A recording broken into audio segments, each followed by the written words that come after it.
எங்கள் பள்ளியிலிருந்து சில கிலோமீட்டர் தொலைவில் உள்ள பிரம்மாண்டம் ISRO இன்று எங்கள் பள்ளியின் வளாகத்திற்கு வந்து தன்னை பற்றி சொல்வதாய் தோன்றியது எனக்கு. நல்ல கல்வி என்பது வெறும் ஏட்டுச் சுரக்காயா இருந்துவிடக்கூடாது என்ற உயரிய எண்ணத்துடன் இயங்குகிறது இப்பள்ளி. ஆம், குழந்தைகளின் கற்பனை திறனும் ஆர்வமும் வளர்ந்திட அடிப்படையாய் அமைந்திட வேண்டும் ஆரம்ப கல்வி. இதை உணர்ந்து செயல்படுத்தி இருந்தனர் இந்த அறிவியல் கண்காட்சியில். அதுபோல விண்வெளி பற்றிய குழந்தைகளின் சிந்தனையை தூண்டும் வண்ணம் அமைத்திருந்தனர் இந்த அரங்கை. விண்வெளியில் அணியக்கூடிய உடை முதல் சுவாச கருவிகள், வெப்பநிலை பற்றியும், சூரிய மண்டலம், கோள்கள், நட்சத்திரங்கள் பற்றியும் குழந்தைகளின் தெளிவான விளக்கத்தை கேட்கும் பொழுது நானே விண்வெளிக்கு போய் வந்த அனுபவத்தை எனக்கு ஏற்படுத்தியது.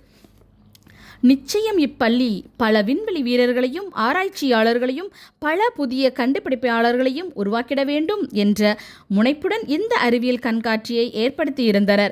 இதில் கலந்து கொண்ட பிள்ளைகளுக்கு நம்முடைய வாழ்த்துக்களை கமெண்டில் தெரிவிக்கலாமே.